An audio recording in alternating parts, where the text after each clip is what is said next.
black goes on. Welcome to 2 on Tuesday. I wanted to give you a brief update this week on what's going on in the Drive the Globe world. I had a couple emails asking where my face has been behind the camera lately, and I'm going to kind of give you a little insight on what's been going on behind the scenes. One of the big things I've been working on is the Overland Expedition trailer, and I'm kind of in the paint stage.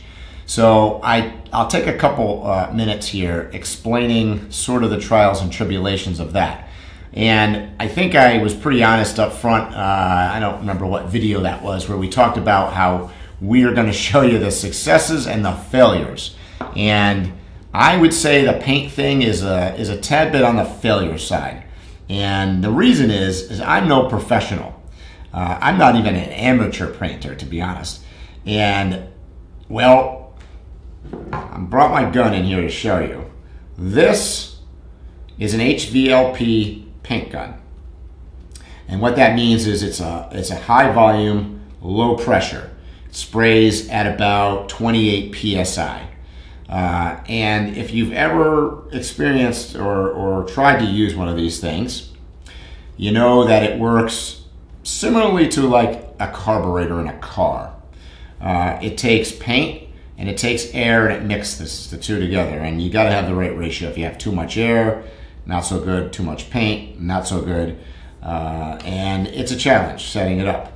So it's gravity fed. You put the paint right there in the top, and essentially that's why it's called low pressure, because the paint just siphons down into the thing, and then the air comes up, mixes with it, and comes out the front, right? So in concept, pretty easy, right? The challenge for us, I'll call it homeowner type contractors, is that, and it always usually comes down to this, is both skill set and equipment. In my case, I've done this before, actually. I've painted the Unimog, I've painted a couple Land Rovers, various parts for the trucks, and so I kind of have some familiarity with it, and I'm not saying I'm good by any stretch, but I can get paint on. It's not going to go to some kind of car show event, but it also isn't going to necessarily look like I drove into a vat of paint and came out the other side. It's somewhere in between. However, my equipment, and that's what I've come upon in the last week of painting this trailer, is it's a little less than adequate.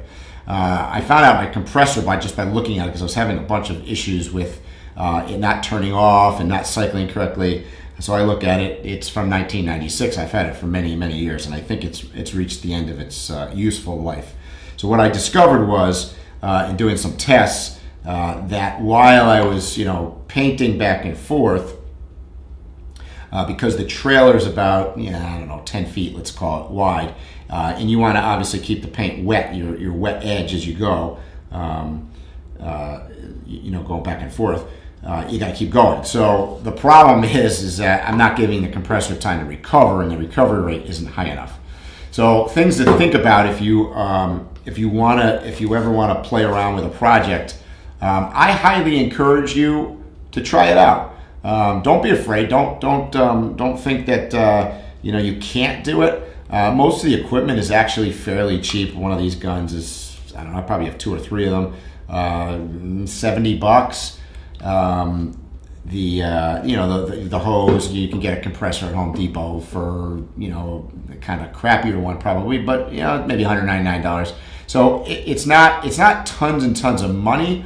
Obviously the paint, I gotta tell you, the orange paint, orange is probably one of the most expensive colors to shoot, is about $450, $500 a gallon. So you don't want to do it wrong, which is, I'm discovering, is part of my problem. I'm trying not to do it wrong.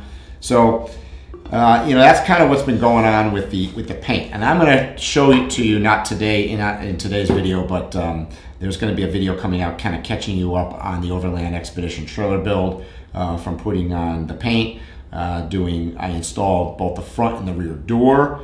I've cut the windows in, the lighting. So I expect, once I get the final paint on this thing, that the outside of it will look done probably in the next couple weeks. So you'll watch for that video.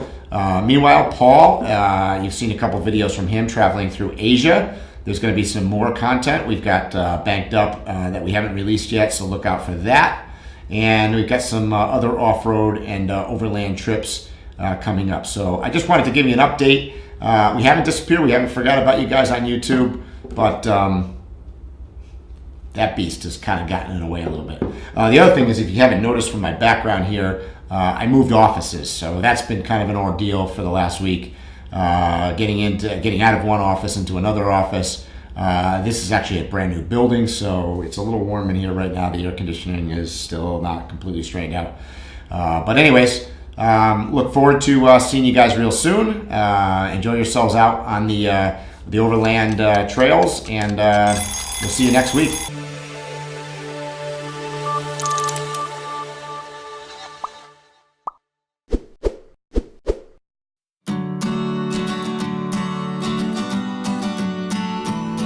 Thanks for watching this video. If you like what we're doing, be sure to subscribe to our channel by clicking on the truck and tree symbol to your right. Once again, thanks and hope to see you soon.